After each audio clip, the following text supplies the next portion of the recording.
الحمد لله رب العالمين، والصلاة والسلام على سيد الأنبياء والمرسلين. أما بعد فأعوذ بالله من الشيطان الرجيم. بسم الله الرحمن الرحيم. قال الله تبارك وتعالى في القرآن المجيد: يا أيها الناس إنا خلقناكم من ذكر وأنثى وجعلناكم شعوبا وقبائل لتعارفوا إن أكرمكم عند الله يتقاكم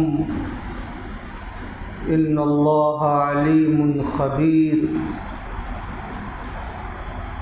وقال النبي صلى الله عليه وسلم: ألا إن ربكم واحد وإن أباكم واحد. صدق الله العلي العظيم وصدق رسوله النبي الكريم ونحن على ذلك من الشاهدين والشاكرين والحمد للہ رب العالمین.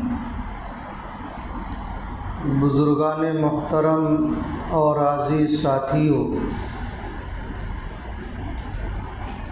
آج کی مجلس میں حسب وعدہ آپ کے سامنے مساوات انسانی کا اسلام میں کس قدر اہتمام کیا گیا ہے اس پر روشنی ڈالی جائے گی. اللہ تعالیٰ نے اس آیت کریمہ میں، جسے ابھی میں نے خطبے میں آپ کے سامنے پیش کیا ہے، ارشاد فرمایا کہ اے لوگو، بے شک ہم نے تمہیں ایک مذکر سے، مرد سے، اور ایک مؤنث یعنی عورت سے پیدا کیا ہے. وہ مذکر کون ہے؟ حضرت آدم علیہ السلام. اور مؤنث کون ہے؟ حضرت حوا علیہ السلام. دنیا میں جتنے بھی انسان نظر آ رہے ہیں، ان سب کو پیدا کرنے والی ذات اللہ تعالیٰ کی ہے. سب کے سب اللہ کے بندے ہیں، چاہے اس کا مذہب کوئی بھی ہو. اسی طرح اللہ تعالیٰ نے حضرت آدم اور حضرت حوا علیہ السلام کے ذریعے انہیں پیدا کیا ہے. جتنے بھی دنیا میں انسان ہیں، سب کے سب حضرت آدم علیہ السلام کی اولاد ہیں، چاہے اس کا مذہب کچھ بھی ہو. تو اللہ تعالیٰ نے کس قدر مساوات انسانی کا اعتبار کیا ہے کہ ہم تمام انسانوں کو انسانیت کے اعتبار سے بھائی بھائی بنا دیا.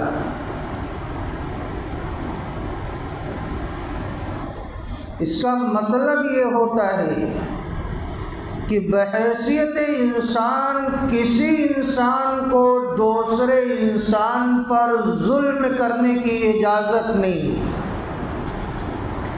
بحیثیت انسان ایک انسان کی ذمہ داری یہ ہے کہ اپنے دوسرے بھائی کو، چاہے اس کا مذہب کچھ بھی ہو، اس کے کام آئے، اس کا تعاون کرے، اس کے دکھ درد میں شریک ہو، اس کی جان، اس کے مال، اس کی عزت اور اس کے آبرو کی وہ حفاظت کرنے والا بن جائے، چاہے اس کا مذہب کچھ بھی ہو.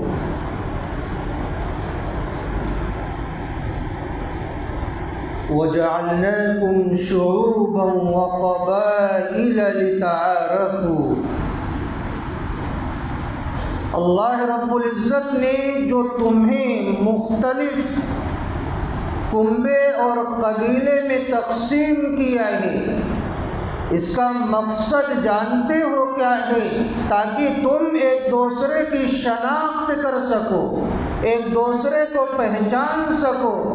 اس کا مقصد اپنی برتری اور اپنی فوقیت ظاہر کرنا نہیں ہے، اس کا مقصد یہی ہے تاکہ ایک دوسرے کو پہچانا جا سکے۔ اس لیے اللہ رب العزت نے مختلف کنبے اور قبیلے میں ہمیں تقسیم فرمایا ہے۔ ان اکرمکم عند اللہ اتقاکم، بے شک تم میں سب سے زیادہ معزز اللہ تعالیٰ کی نگاہ میں وہ ہے جو تم میں سے زیادہ تقوی والا ہو۔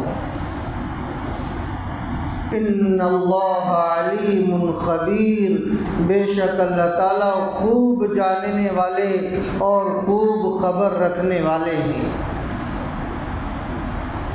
اسی آیت کریمہ کی تفسیر اللہ کے رسول صلی اللہ علیہ وسلم نے اپنے بابرکت جملے کے ذریعے ارشاد فرمائی،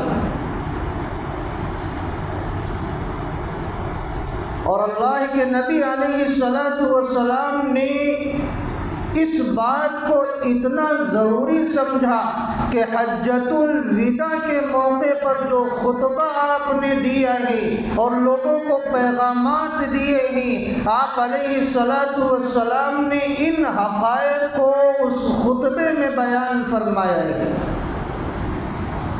حجۃ الوداع کے موقع پر ارشاد فرمایا، یا ایھا الناس، اے لوگو، الا ان ربکم واحد وان اباکم واحد، یاد رکھو بے شک تمہارا پروردگار ایک ہے اور تمہارے باپ ایک ہیں، وہی اللہ سب کا خالق و مالک ہے۔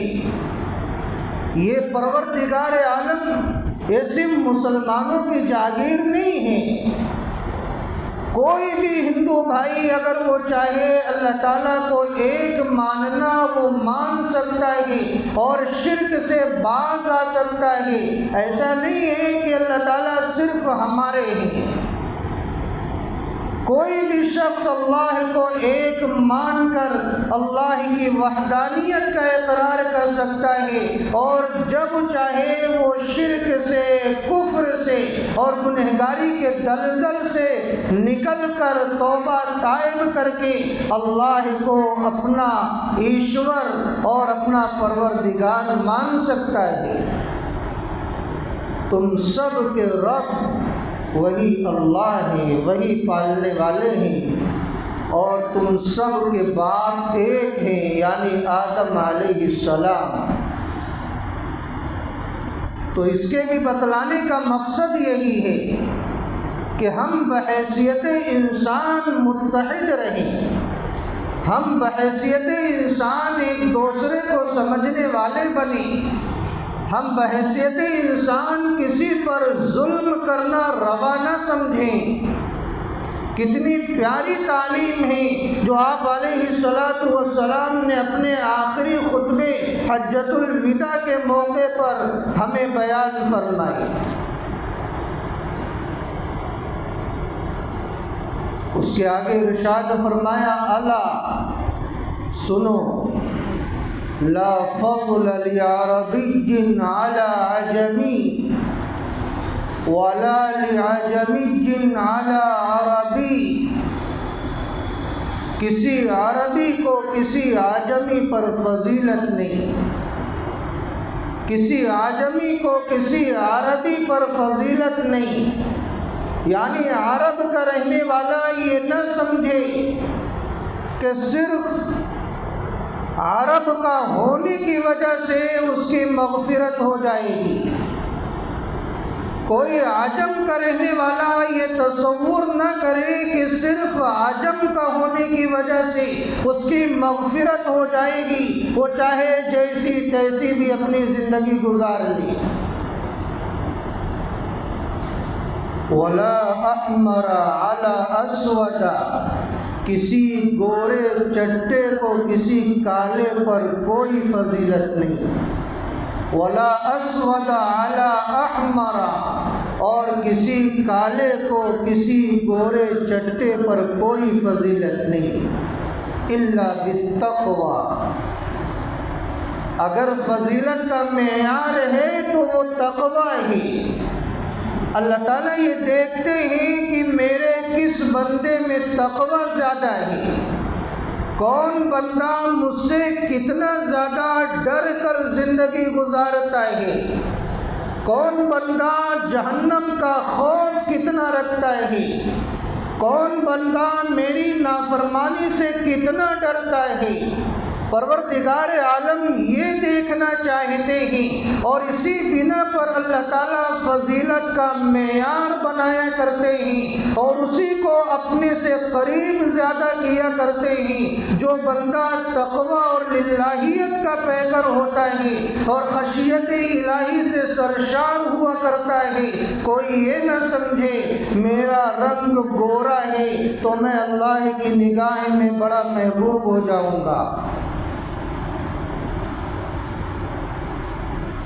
اور پروردگار عالم نے فضیلت کا معیار بتلا کر ہمیں یہ تنبیہ فرمائی ہے کہ تم قوم اور قبیلے کی وجہ سے، کنبے کی وجہ سے، برادری کی وجہ سے، اپنے رنگ و روپ کی وجہ سے ایک دوسرے پر برتری نہیں جتانا۔ یہ نہیں سمجھنا کہ میں فلاں برادری کا ہوں تو سامنے والے پر میری اللہ تعالیٰ کی نگاہ میں بڑی فضیلت ہے، یہ تصور نہیں کرنا۔ تم اپنے اندر تقوی پیدا کرنا، خشیت الہی کی طرف اپنے قدم کو بڑھانا، تو ہی اللہ کی نگاہ میں تم محبوب بن سکتے ہو۔ آج یہ برادری کا بھوت جو ہم پر سوار ہو چکا ہے، یہ جاہلیت کا اثر ہے۔ غیروں کے اثرات آج ہم میں پیدا ہو گئے ہیں۔ جس طرح برادری کا جو بھوت ہے جو غیروں میں ہے، وہ آج افسوس کے ساتھ یہ کہنا پڑ رہا ہے، آج ہم مسلمانوں میں بھی اسے دیکھا جا رہا ہے۔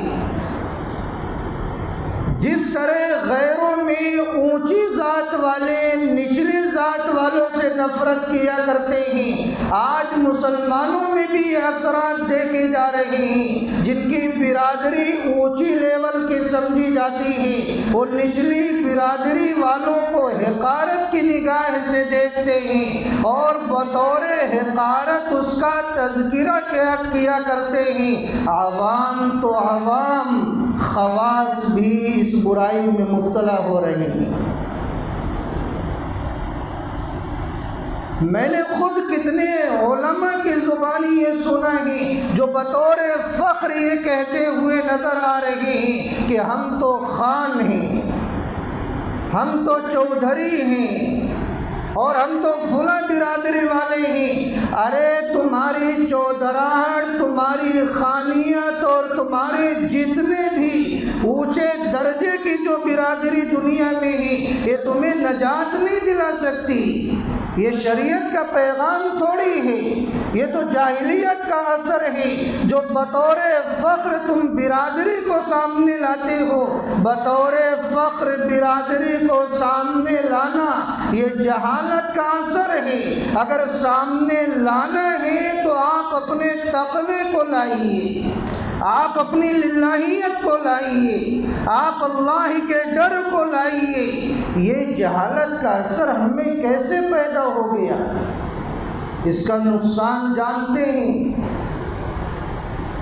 بطور حقارت اگر کسی بھی مسلمان کو نچلی برادری کے ساتھ یاد کیا گیا اور اسے تکلیف پہنچ گئی، اسے آپ نے عار دلائی، کہ تو فلاں برادری کا ہے، اس کی کوئی حیثیت نہیں۔ اگر اسے تکلیف پہنچ گئی تو آپ اللہ کی نگاہ میں مجرم بن جائیں گی، اس لیے کہ اللہ کے رسول صلی اللہ علیہ وسلم اس دنیا میں تشریف لائے اور آپ نے اپنے جملے کے ذریعے پورے مسلمانوں کو آپس میں جوڑ دیا ہے، اور آپ نے ارشاد فرمایا المسلم اخو المسلم، مسلمان تو مسلمان کا بھائی ہوا کرتا ہے، اس کے درمیان نفرت کی، حقارت کی اللہ نے کوئی تقسیم نہیں بنائی ہے۔ فضیلت کا جو معیار ہے وہ تقوی ہے، یہ برادری نہیں ہے جو فضیلت کا معیار ہم نے بنا لیا ہے۔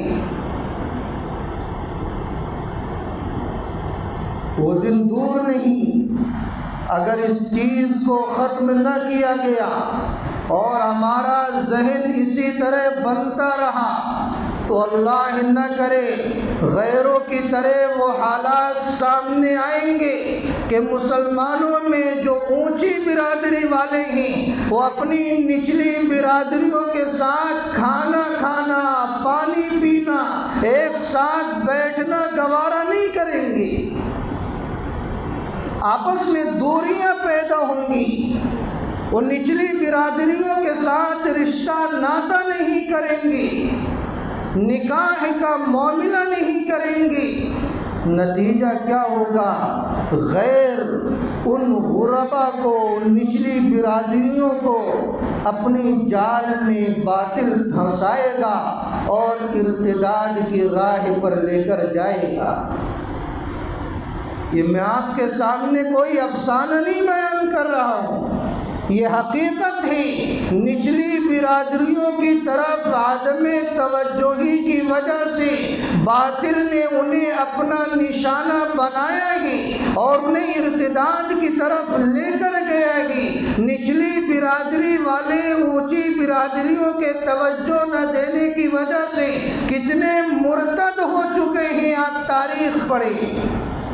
اگر یہی مسلمانوں کا رویہ رہا اور جہالت کے اثر کو انہوں نے قبول کیا اور جو اللہ کے نبی علیہ السلام نے پیغام دیا تھا اور ہمیں آپس میں جوڑا تھا اسے ٹھکرا کر انہوں نے اپنے قدم کو آگے بڑھایا تو اس کے نقصانات کو ہم دیکھتے رہیں گے۔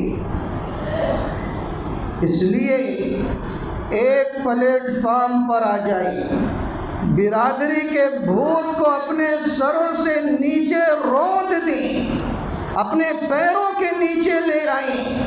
آپ جب بھی کسی مسلمان سے ملاقات کریں تو آپ کے سامنے اس کا ایمان پیش نظر ہونا چاہیے، برادری پیش نظر نہیں ہونی چاہیے۔ آپ کو میں ایک واقعہ سناتا ہوں، تب آپ کو اندازہ لگے گا یہ کتنا بڑا جرم ہے جو آج برادری کی وجہ سے ہم فخر کرتے ہیں۔ حضرت ابو ذر غفاری رضی اللہ عنہ صحابی رسول ہیں، مشہور صحابی ہیں، ان کے ماتحت ایک غلام تھا۔ وہ خود اپنا واقعہ بیان کرتے ہیں، بخاری شریف کی روایت ہے جس میں کسی کو کوئی اشکال بھی نہیں، بالکل صحیح روایت ہے۔ وہ خود اپنا واقعہ بیان کرتے ہیں، فرماتے ہیں انی ساببت رجلا فعیرتہ بامہ، میں نے ایک آدمی پر غصہ کیا اور اس کی ماں کے ذریعے اسے عار دلائی۔ وہ عار کس طرح دلائی تھی؟ وہ جو آدمی تھا ان کا غلام تھا اور اس غلام کی جو ماں تھی وہ کالی تھی، حبشن کی تھی۔ تو حضرت ابو ذر غفاری رضی اللہ عنہ نے اس غلام کو صرف اتنا کہا تھا، وہ حبشن کے بیٹے، وہ کالی کے بیٹے، صرف اتنا جملہ کہا تھا اپنے غلام کو یعنی ان کے ماں کے کالے پن کی وجہ سے اس غلام کو عار دلائی کہ تو اس کالی عورت کا تو بیٹا ہے، وہ حبشن کے بیٹے۔ حضرت ابو ذر غفاری رضی اللہ عنہ خود ہی بیان فرماتے ہیں، جب اللہ کے نبی علیہ السلام کو یہ بات معلوم ہوئی، فقال لي النبي صلی اللہ علیہ وسلم اعیرتہ بامہ، تو آپ علیہ السلام نے مجھ سے ارشاد فرمایا، اے ابو ذر، کیا تو نے اس غلام کو اس کی ماں کے ذریعے عار دلائی ہے؟ اگر معاملہ ایسا ہے انک امرؤ فیک جاہلیت، تو تیرے اندر ابھی جاہلیت کے اثرات موجود ہیں۔ آپ اندازہ لگائیں، اللہ کے نبی علیہ السلام اس جملے پر اس قدر اس صحابی کو تنبیہ فرما رہے ہیں کہ تیرے اندر جاہلیت کا اثر ہے، جو تو کسی کو اس کے ماں کے کالے پن کی وجہ سے عار دلا رہا ہے۔ اور سنو، اخوانکم خولکم، یہ تمہارے جو غلام ہیں یہ تمہارے بھائی ہیں۔ جعلہم اللہ تحت ایدیکم، اللہ تعالیٰ نے انہیں تمہارا ماتحت بنایا ہے، یعنی تمہارے پاس اتنی طاقت نہیں تھی کہ تم کسی کو غلام بنا سکتے، تمہارے پاس اتنی طاقت اور پاور نہیں ہے کہ تم کسی کو اپنا ماتحت بنا لو، یہ اللہ نے تمہارے ماتحت اسے بنایا ہے۔ تم اللہ کا شکر ادا کرو کہ اللہ نے اس کا مزاج ایسا بنایا ہے کہ وہ تمہاری ماتحتی میں اپنے آپ کو پیش کیا ہے اور تمہارا نوکر اور خادم بن کر تمہارے پاس زندگی گزار رہا ہے۔ یہ تمہاری اپنی پاور نہیں ہے، یہ اللہ تعالیٰ کی طاقت کی وجہ سے ہوا ہے۔ جعلہم اللہ تحت ایدیکم فمن کان اخوہ تحت یدہ، پھر آپ نے نصیحت فرمایا کہ جس شخص کا بھائی اس کے پاس اس کے ماتحت ہو، فَلْيُطْعِمْهُ مِمَّا يَأْكُلُ، تو اسے وہ چیز کھلائے جو خود کھاتا ہو، وَلْيُلْبِسْهُ مِمَّا يَلْبَسُ، اسے پہنائے وہ لباس جیسا خود پہنتا ہو۔ کتنی پیاری تعلیم اللہ کے نبی علیہ السلام نے ہمیں دی ہے کہ اگر ہمارے ماتحت کوئی انسان کام کر رہا ہے، ہمارا ماتحت بن کر رہا ہے، تو جیسی ہم زندگی گزارنا پسند کرتے ہیں، جیسی غذائیں کھانا پسند کرتے ہیں، جیسا کپڑا پہننا پسند کرتے ہیں، آپ اس غلام اور خادم کے لیے بھی ایسا کھانا کھانا اور ایسا لباس پہننا پسند کیجیے۔ یہ اسلامی تعلیمات ہیں، اسی کے ذریعے آپس میں محبت پیدا ہوتی ہے۔ اگر جو مالک لوگ ہیں اپنے غلام اور اپنے ماتحت کے ساتھ ایسا حسن سلوک پیش کرنے لگ جائیں تو یقین جانیے ان غلاموں میں آپ کی محبت اس قدر پیدا ہو جائے گی جس کا آپ تصور نہیں کر سکتے۔ یہ اسلامی تعلیمات ہیں جو اللہ کے نبی علیہ السلام نے ہمیں دی ہے۔ ارشاد فرمایا کہ تمہارا ماتحت جو تمہاری ماتحتی میں زندگی گزار رہا ہے، تم اسے وہ کھانا کھلاؤ جو خود کھاتے ہو، اسے وہ کپڑا پہناؤ جو خود پہنتے ہو۔ اور آگے ارشاد فرمایا وَلَا تُكَلِّفُوهُمْ مَا يَغْلِبُهُمْ، تم ان پر اتنے کاموں کا بوجھ نہ ڈالو جس کا بار وہ اٹھا نہ سکے۔ یعنی ایسا نہیں کہ اگر وہ ہمارے پاس غلامی کر رہا ہے تو ہم جتنا چاہیں اس سے کام لیں، ہم نہ اس کی صحت کا خیال رکھیں، نہ اس کی بیماری کو دیکھیں، نہ اس کی عمر کو دیکھیں، بس کام لیتے جا رہے ہیں اور اتنا کام لے رہے ہیں جو اس کی طاقت سے باہر ہے۔ اگر ہمارا ایسا سلوک اپنے خدام کے ساتھ ہے تو یہ خلاف شرع ہے۔ وَلَا تُكَلِّفُوهُمْ مَا يَغْلِبُهُمْ، تم انہیں اتنا کام کا مکلف نہ بناؤ جس کا وہ بوجھ اٹھا نہ سکے۔ ہاں اگر ضرورت پڑ جائے، یعنی تمہارے پاس اتنا کام ہے کہ اگر تم اس کام کا اسے مکلف بنانا چاہتے ہو اور وہ اس کا بار اٹھا نہیں سکتا تو اس کا طریقہ یہ ہے فَإِن كَلَّفْتُمُوهُمْ فَأَعِينُوهُمْ، کہ تم ساتھ میں اس کی مدد کر دیا کرو۔ تمہارا غلام جو تمہارے ماتحت کام کر رہا ہے، اگر اس کا کام زیادہ ہو جائے، وہ بوجھ اٹھا نہیں سکتا، تو تم اس کا تعاون کر دیا کرو، اس کی مدد کر دیا کرو۔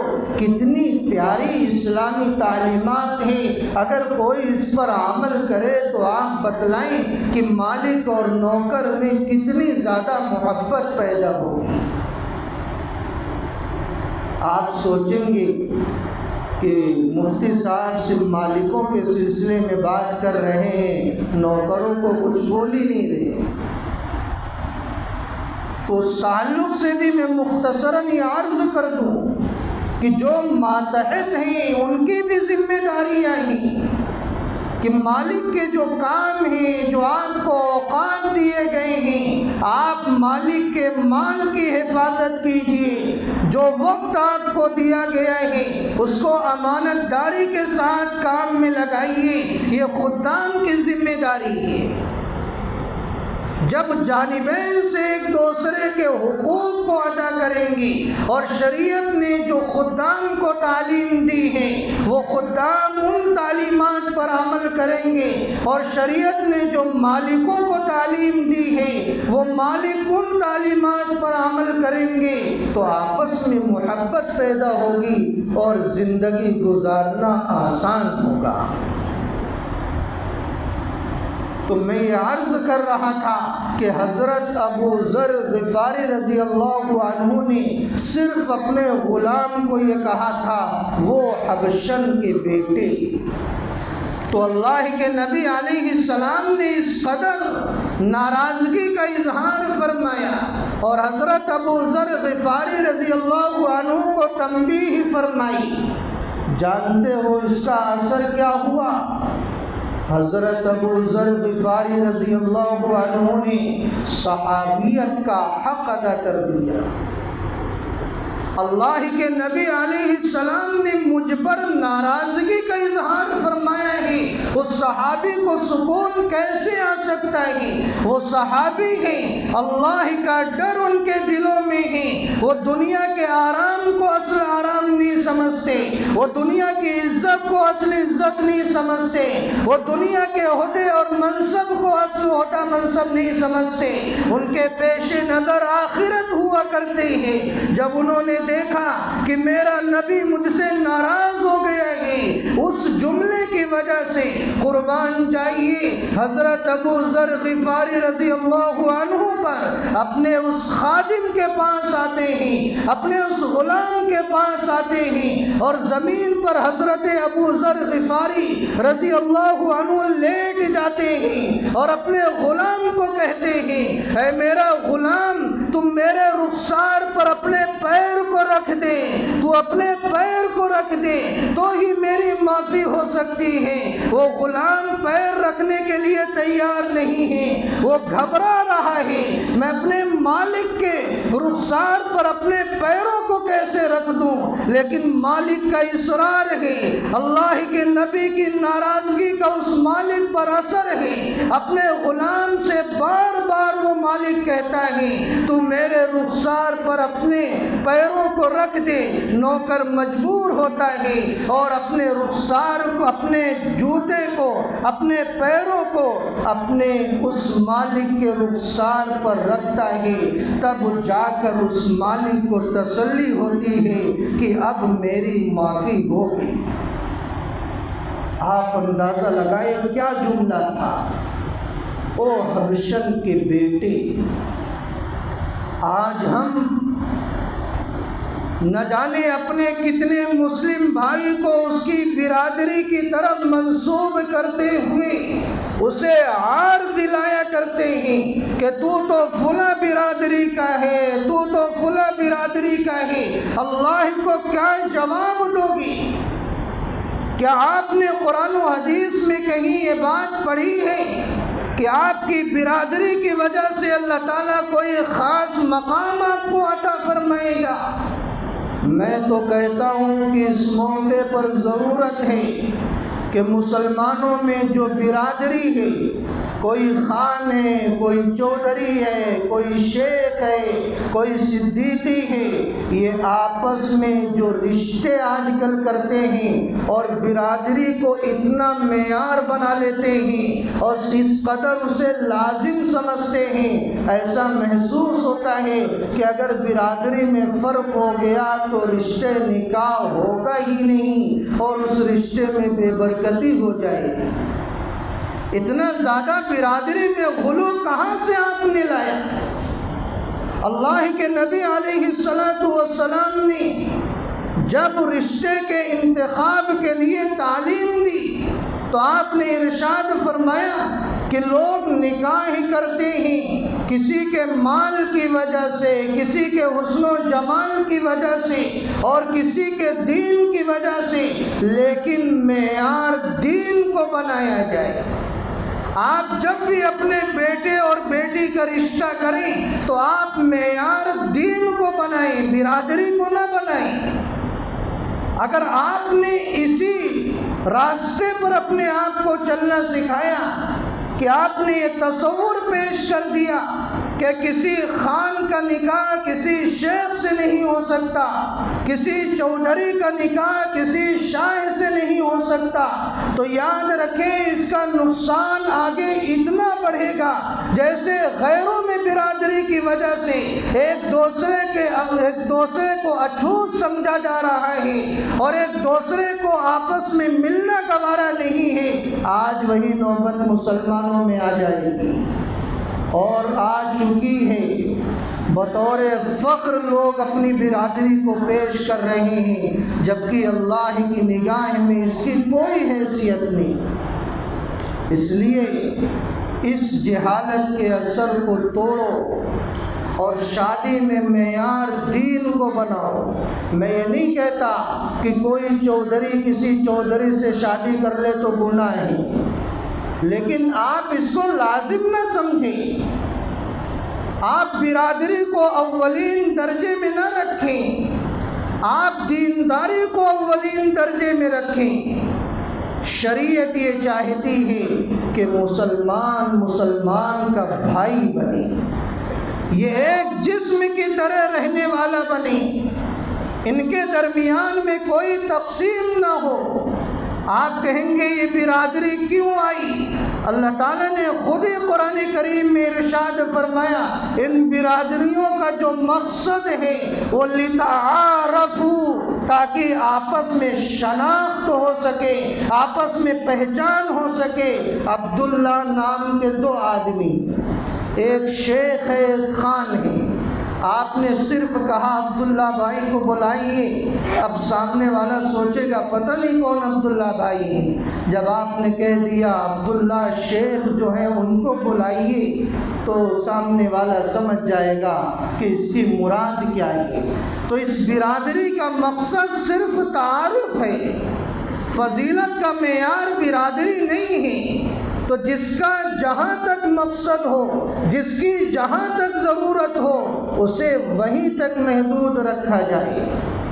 میرے بھائیوں، شریعت کے اصل مزاج کو سمجھ کر زندگی گزارے۔ یہ بات آئی تو باتوں سے بات نکل جایا کرتی ہے۔ تو مساوات انسانی کا اللہ تعالیٰ نے اس قدر اہتمام کیا ہے تاکہ بحیثیت انسان ہم ایک دوسرے کی قدر کرنے والے بن جائیں، بحیثیت انسان ایک دوسرے کا تعاون کرنے والے بن جائیں، بحیثیت انسان ایک دوسرے کو ہم تکالیف سے بچانے والے بن جائیں۔ اللہ تعالیٰ شان